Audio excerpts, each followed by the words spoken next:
What is going on, everyone? It is me, Troy, and I'm here again, of course, with another video, as always. Those are my not classic, but my opening lines. So anyway, it is like 12:41, so I was like, look, I'm packed up. I'm ready. I got my books, I got my notebooks, I got my decaf coffee set on the stove, ready to go. I got my jacket on, my coat. I'm ready to go to the library. It's been closed for the past 2 days because of the snow, and they're opening up, and I'm like, I got to get my weekend library fix in. It's my sanctuary. Some people go to church. I go to the library and bookstores. I mean, come on. I don't know how else to put that.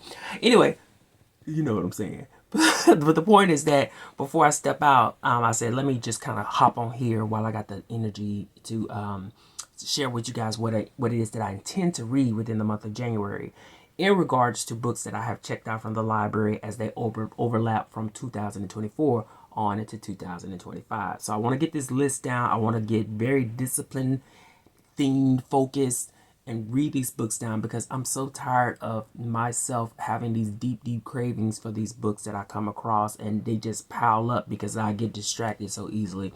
So I said, let me get myself a little bit of a TBR theme and focus on these library checkout books that I'm so curious about that I checked them out and they've been sitting around for a while.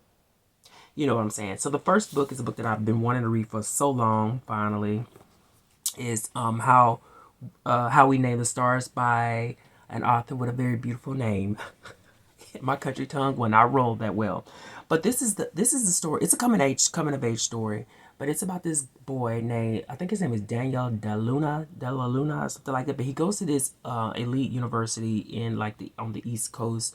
He ends up coming across a guy or his roommate named Sam, and that's where all the coming of age things come about as it regards them both being gay and falling in love with one another. But Sam, of course, is a little bit more reluctant. And then on top of that, taking in the fact that the main character is of Latina, he is still having those cultural implications, pressed upon him as of how far he can go in, I guess you can say accepting who he is.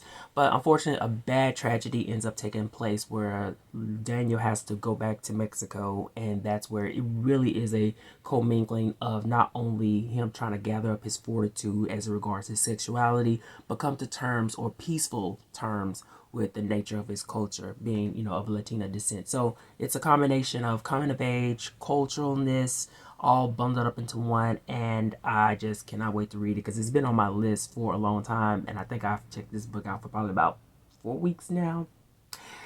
Bad, bad. But anyway, this is the book that I is part of my focus for this month. So the next book that I want to read is The Night Ward by an author named S.R.S.A. Garcia. And this is a blend of, I guess it's speculative fiction. It's a blend of fantasy along with some science fiction, but it has to do with this girl who's 10 years old. She is aligned to be what they call the Hand of Gaia or something like that. I'm thinking that's kind of some kind of iteration of Gaia. But, she's a princess, and what happens is that her mother is assassin as the queen, and this disrupts the line of flow as far as her becoming the next queen. But she ends up, it's a coup. So she ends up having to run away with one of her bodyguards, and that's where, she had to reclaim the throne, etc., etc., etc. Classic stuff, kind of when you think about it in terms of speculative fiction, science fiction, and fantasy. But I think the driving element to this book that I'm interested in is the fact that it's going to play with a fair amount of Caribbean folklore in its telling. So there is those elements of fantasy, science fiction, but there's also that cultural element that is also present within this book that I cannot wait to dive into. So I'm going to be looking like what kind of Caribbean and Trinidadian and things like that, ghosts and goblins and demons can this author come up with that me as a reader, I'll pause to research how much of a reference has she used in expressing those characters or those monsters really in this story. So yeah, it's gonna have that that extra flavor, which is very much pulled my interest in. A bit hesitant, but all I can do is try. So the Night Ward is on my library checkout list. This next author is somebody who y'all all know about. Y'all read her frequently. I'm pretty sure y'all do. I've tried to read at least 3 books by her, and only one of them really connected with me, and that was, I don't think it's over here, but it was Brown Girl in the Ring, which I did love, but I think that there was a point toward the end of the book where my love or excitement for it kind of deflated a bit. I can't remember. It was been so many years, but I tried to read Midnight Robber by her. I don't think I even got far enough. And I tried to read her book Sister Mine by her. That little note of ancestralness between two sisters was something that was just completely put me off. I don't care how much depth or intention you put in trying to blossom out this big profound or potent story of, you know, the human experience or whatnot. I don't know, whatever the thing is was she had going on. I don't care. I can't get into stuff like that. I don't want to read about stuff like that. But this one is her latest release, which is Black Heart Man.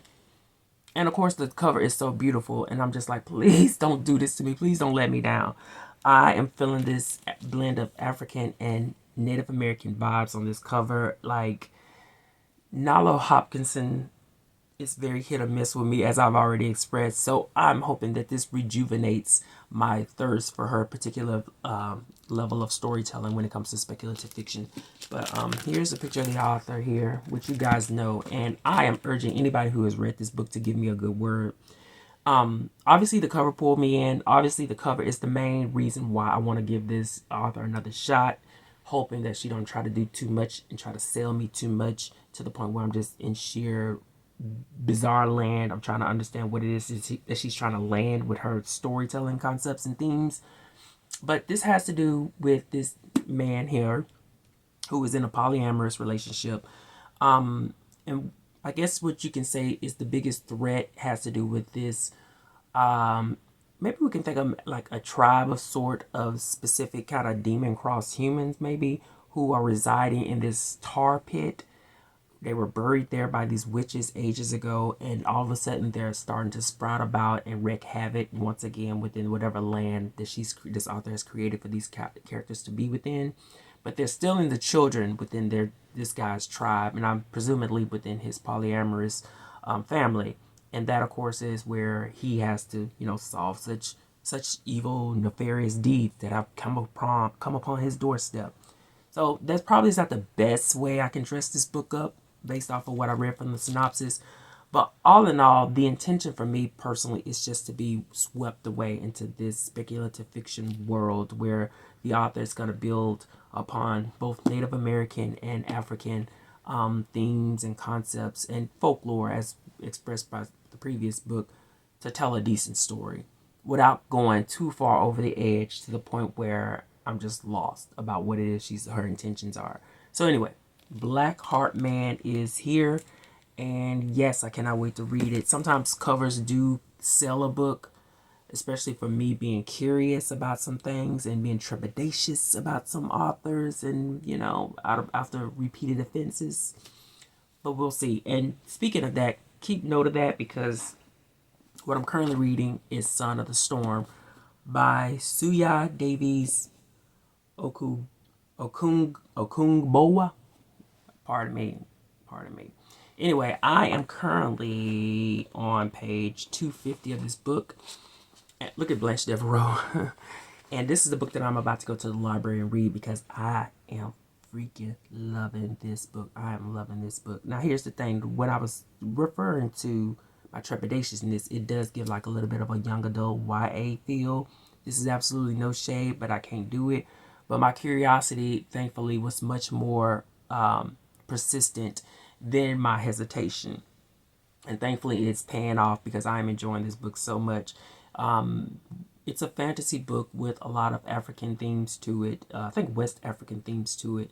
I haven't taken a moment to kind of pause myself to investigate further into what it is the author is referring to about certain things because I'm much more swept away by the story. But it has to do with this young man named Danso he has an interesting background where he is a blend of like this sort of rejected people while residing within the city of the people who are much more accepted.